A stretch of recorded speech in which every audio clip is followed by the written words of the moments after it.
Obrigado, presidente. Eu quero aqui dar as boas-vindas para o nosso grande líder, senador Álvaro Dias, que estava aqui agora no plenário. Bom, presidente, eu quero mostrar isso para o Brasil. Hoje saiu essa matéria nos jornais e faço questão que todos vejam, dizendo o seguinte: STF rejeita por unanimidade novo recurso de Marcos Duval, do Senado Federal, e mantém o bloqueio do passaporte diplomático.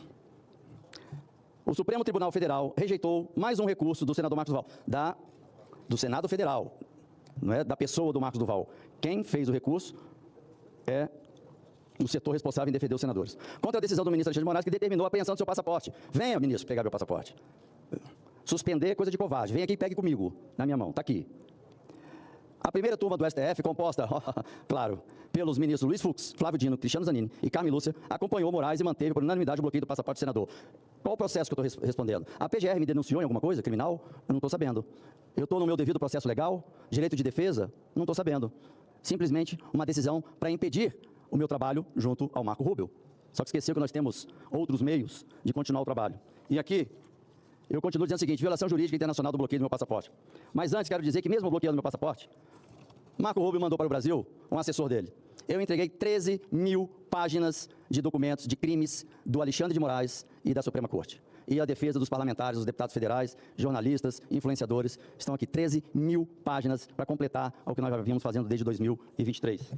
Antes que eu termine de ler, também apresentar para vocês o seguinte: fiz uma denúncia ontem formal, denúncia de perseguição política ao senador Marcos Duval, violação de direitos humanos, com impacto direto à cidadã americana. Não vou dizer o nome, mas a minha filha é cidadã americana. Ela nasceu nos Estados Unidos. Ela não teve o green card, depois teve o passaporte. Ela, por ter nascido nos Estados Unidos, a lei americana dá ao direito de quem só nasce nos Estados Unidos até chegar à presidência da República dos Estados Unidos.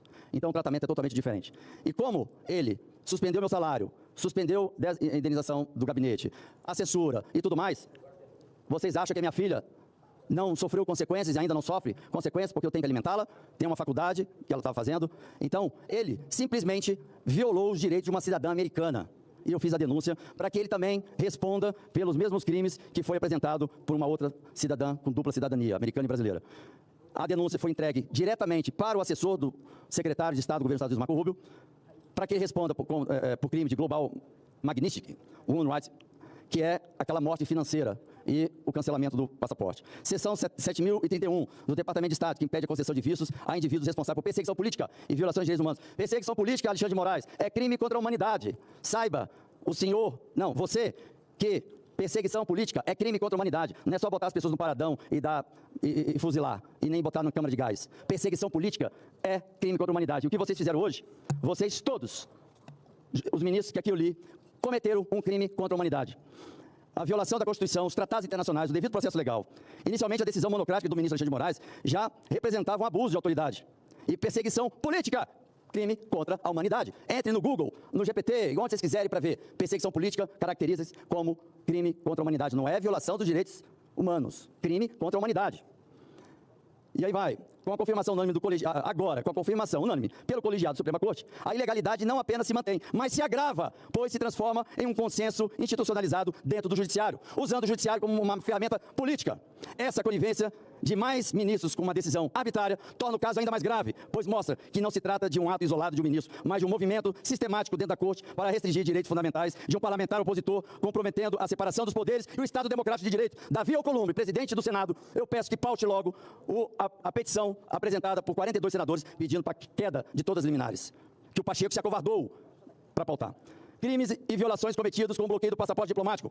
Violação da Constituição Federal, artigo 53. Artigo 5º, artigo 2º, que fala da separação dos poderes. Violação, o STF, ao compactuar com uma decisão monocrática e ilegítima, assume uma postura de abuso institucional, interferindo diretamente aqui no Legislativo.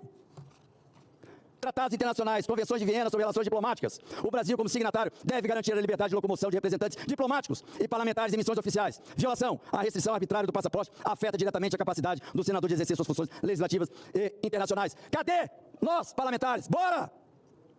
Que prostração é essa? Que covardia é essa? Medo de 11? Nós somos em mais de quase 600 no Congresso, com medinho de 11. Eu não tenho medo. Vocês violaram, fiz a denúncia para o órgão internacional, para o americano que tem a permissão de fazer o julgamento de vocês lá nos Estados Unidos. Pacto Internacional sobre Direitos Civis e Políticos da ONU, outra violação. Artigo 12, a liberdade de locomoção. Toda pessoa terá o direito de sair livremente a qualquer país, inclusive do seu próprio. Eu fui, PGR, eu pergunto, tem alguma denúncia contra mim? Porque eu não fui notificado até agora.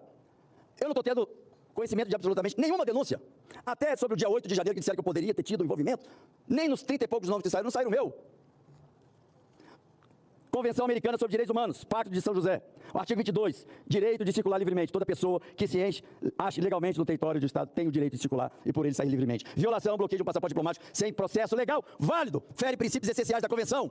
Vocês estão ferindo, vocês são os golpistas aqui do Brasil. Gravidade, endosso colegiado do colegiado do STF é ilegalidade. Inicialmente, a decisão monocrática já é um escândalo jurídico e diplomático. No entanto, agora, a situação torna-se ainda mais alarmante, pois a primeira turma do STF confirmou a decisão de forma unânime. Isso indica que não se trata mais apenas de um ato isolado de um único ministro, mas sim de um comprometimento coletivo da Suprema Corte com uma violação grave dos direitos fundamentais e da separação dos poderes. O Congresso está de quatro, com a calça arriada. Ao agir dessa forma, vocês do STF estabeleceram um precedente perigoso. Qualquer parlamentar pode ter seus direitos restringidos sem a necessidade de acusação formal, sem a participação do Ministério Público, da PGR e sem o respaldo legislativo. Essa decisão abre margem para futuras perseguições políticas, que é crime contra a humanidade. Contra outros membros do Congresso. Então hoje é eu, sou eu, amanhã é você, Girão, amanhã é você, Cajuru, e os outros senadores. Vocês que estão na mesa presidindo. Vai ser olho a olho, dente por dente, ou nós vamos cumprir o nosso juramento da Constituição? Essa decisão abre mais futura perseguição política. Perseguição política hoje é caracterizado, busquem, se informem, crime contra a humanidade. E quem é condenado por crime contra a humanidade tem 70 países democráticos que podem condená-lo à revelia, à prisão perpétua. Porque é um crime contra a humanidade, não é um crime contra os bolsonaristas, não é um crime contra os de direita, não é um crime contra brasileiro, é contra a humanidade. Ou seja, qualquer país do mundo pode condená-lo. E aqui, eu vou falar uma questão, só mais um pouquinho, presidente, estou terminando, que fala uma questão perigosa. Que o judiciário se torne, não, ele já se tornou um instrumento de retaliação contra opositores políticos. Alguma dúvida, Brasil? Alguma dúvida, senadores? Que o STF se tornou a arma dos militares? Prender um general para dizer, fica quieto no teu canto, que não tem golpe com militares mais. Nós estamos num golpe de Estado moderno. Somos nós. E abriu a boca, preso. Tem alguma dúvida? Brasil, vocês têm alguma dúvida que o STF está usando o judiciário como a sua arma? Aviso a você, ministro Alexandre de Moraes, e a todos vocês que subscreveram uma ilegalidade. Eu não tenho medo de vocês. Inclusive, me impediu de estar aqui, falando. Eu não vou abrir mão, porque eu vou seguir o que está na Constituição, e não o que está sendo decidido por uma corte política e perseguindo a oposição. Vou denunciar na Comissão Interamericana de Direitos Humanos, no Alto Comissariado da ONU, que, coincidentemente, quem vai presidir é o Marco Rubio, e todo mundo sabe da minha relação com o Marco Rubio. Tribunal Penal Internacional será denunciado pela ONU. Conselho de Direitos Humanos. A situação exige mobilização nacional e internacional para evitar esse tipo de violação. Sirva como precedente para outros abusos contra parlamentares, opositores políticos. A denúncia desse ato ilegal deve ser feita nas instâncias competentes, expondo o Brasil ao escrutínio de organismos internacionais de direitos humanos. Então, há alguma dúvida? E vem gente ainda do governo dizer que nós estamos vivendo uma democracia. Hipócritas, mentirosos, estão mentindo para o Brasil. Já um órgão internacional já tornou público que o Brasil não é mais uma democracia. Vocês estão usando o judiciário como uma arma, mas eu continuo na luta. Já tem 2 anos, continuo na luta. E vou seguir na luta, porque eu sigo a lei. E vocês, o ódio e a perseguição, não vão me calar, a não ser que vocês me mandem para o túmulo. É a única maneira de me calar. Fora isso, esquecem, porque além de eu ter bons parlamentares que estão nessa luta também, eu tenho agora, porque eu fiz a denúncia, e o governo americano tem lei para quem viola direitos humanos e crimes contra a humanidade para ser julgado nas cortes americanas. Você, Alexandre, vai ter uma vida que você vai colher o que você plantou. É isso que eu tenho para dizer. E a minha família, não vamos recuar. Eu sei que vocês estão sofrendo, eu sei que não está sendo fácil para vocês, mas não vamos recuar. Até o plano de saúde que eu pago para minha mãe, ele reteu, enquanto a minha mãe está fazendo tratamento de câncer, que todo mundo aqui sabe. E por pouco ela não perdeu o tratamento de câncer. Ele quis levar minha mãe à morte. Vocês têm ideia disso, Brasil? Vocês têm ideia disso, senadores? Hã? Pelo amor de Deus, vocês não vão acordar, não. Tem já um requerimento para pautar, que vocês, 42 senadores corajosos, assinaram. É só o Davi pautar e for lido. Acabou. Nós vamos botar nossa casa no lugar. Que covardia é essa? Eu não posso acreditar que nós temos 81 senadores covardes, cagões, de 4 com a calça baixada. Há um acordo mundial. Capitão Chives, você sabe disso. Com família, a polícia não mexe com a família de bandido e bandido não mexe com a família de polícia. É um acordo internacional que não é botado em papel, mas na família ninguém mexe. E você, Alexandre de Moraes, você foi para cima da minha família tirando meus recursos, para que eu não pudesse prover para minha família. Só que eu não me corrompi, eu não entrei em esquema. E você já vai começar a pagar o preço dessa sua prepotência, desse seu ódio. E é claro que o mundo já viu as suas violações e crimes contra a Constituição. E eu peço aos senadores, vamos pedir ao Davi para que paute, pelo menos, a derrubada das decisões monocráticas. E assim a gente começa a mostrar que nós não estamos estagnados. Agora, você mexer com a minha família, não vai ficar. Eu vou até o final. Você só vai me... Nem se eu posso até ser preso em qualquer momento. Mas isso é pouco para a minha história de trabalho de vida. Você só vai me calar quando me ver morto. Obrigado, presidente. Uma parte, por favor, senador Marcos Duval, se o presidente conceder. Eu sei que nós temos muitos outros colegas senadores inscritos, mas o desabafo do senador Marcos Duval, mais uma vez nessa tribuna, precisa ser ouvido por todo o Senado. Não apenas senador Plínio, nós aqui, senador Cajuru, senador Magno Malta, senador astronauta Marcos Pontes, que faz aniversário hoje, nós que assinamos o seu requerimento e nós estamos sensíveis ao que está acontecendo. Eu queria dizer para o senhor que chegou a hora desse Senado se posicionar. Não pode ficar, se o impeachment vai ser engavetado, e parece que vai ser mesmo, nessa gestão do Davi Alcolumbre, pelo menos esse requerimento, que são das prerrogativas do Senado... Não é do Marcos Duval, não, é do Senado. Do Senado, porque o orçamento, senador Cajuru, senador Stifler, perdão, senador veneziano, o orçamento do Senado para o Estado do Espírito Santo está bloqueado por uma decisão monocrática de um ministro. Você sabe o que é você não usar para pagar passagem aérea, não poder se deslocar para cumprir o seu trabalho? Na decisão está isso, senador Magno Malta, do seu Estado. E eu pergunto, em qual processo que eu estou? Que denúncia que eu estou respondendo? Nada. E eu não estou nem falando dos 50 milhões que bloqueou da sua conta. E é uma conta impagável. É que eu não tenho, é bom dizer que foi 50 milhões negativo. É, negativo. Não é nem falando sobre isso, para encerrar. Eu estou colocando aqui que por mais que alguém não concorde com as suas ideias, seja uma pessoa até adversário político. É democracia. É democracia. E essa pessoa sabe que está errado o que estão fazendo com o senhor. Sim, não tem dúvida. Então, conte com o nosso apoio. Estamos desde o começo dessa trincheira e espero, mesmo sendo minoria que nós somos, que o presidente coloque em votação esse requerimento para que a gente possa colocar o nosso posicionamento. E eu tenho certeza que os 42 que assinaram vão ratificar isso. Basta o presidente Davi Alcolumbre, está na mão dele, colocar e nós vamos cobrar aqui com o senhor. Nós vamos cobrar a partir de hoje, na sessão, que o presidente da casa coloque para votar e fica a minha solidariedade mais uma vez ao senhor e sua família. Presidente, permita, desde o começo, a situação do senador Marcos Duval me encanta e envergonha.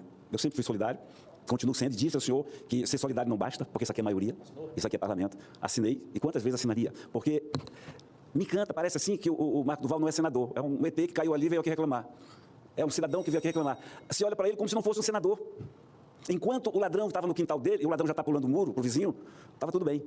Eu só quero dizer, senador Marcos, mas antes de concluir, perguntar, o seu salário foi bloqueado? Ainda está. E sabe o que eu faço? Deixo público para vocês. Antes de bloquear, eu corro e transfiro o dinheiro. Mas veio a ordem para bloquear. Ainda está, valendo a ordem para bloquear. Todo mundo sabe neste e ainda país... com 50 milhões negativos. Todo mundo sabe que se nós vivêssemos num país realmente onde as entidades se respeitassem, não se pode bloquear salário, que é o provedor. E não só senadores, absurdo. a população em geral. Quando eu digo que me envergonha, é exatamente isso. Um senador da República ter seu gabinete invadido. Passaporte bloqueado. Que autoridade que tem o juiz, hoje juiz, porque ele nunca foi juiz. Alexandre de Moraes nunca foi juiz. E ainda vou denunciar a relação dele com o PCC. Era um advogado que foi guindado ao juiz para ser julgador. Ele não foi para lá para extravasar seus traumas. E a inversão foi dada. 19 de março, aqui, de 2019, março de 2019, me permita, presidente, só concluir, eu falava com o presidente Rodrigo. Presidente Rodrigo, as grandes tempestades só acontecem porque se ignoram os pequenos sinais. Eles estão vindo, e o maior deles, ainda pequeno, é o pedido de impeachment do Alexandre de Moraes, que se nós não colocarmos em pauta, a tempestade perfeita vai vir. 2023, e a tempestade veio. Então, eu não digo que seja tarde para se fazer algo, mas é preciso que se faça. Saiba que o senhor tem a minha solidariedade, o meu apoio, embora não signifique muito. Eu me sinto ofendido, eu me sinto invadido quando faz algo com o senador da República. E a sua situação me envergonha como senador e como cidadão. Obrigado pela palavra. E só para finalizar, eu estou começando a receber cartas de departamentos de polícia dos Estados Unidos consolidando e dando apoio. Ou seja, eu tenho que receber documentos internacionais de apoio e no Brasil, no Congresso, ninguém se mexe. Fora os 42 senadores do ano passado que tiveram coragem. Mas o Pacheco foi covarde. Encerro com essa palavra. Pacheco, você foi um covarde. Espero que o presidente Davi não seja o mesmo. Obrigado, presidente.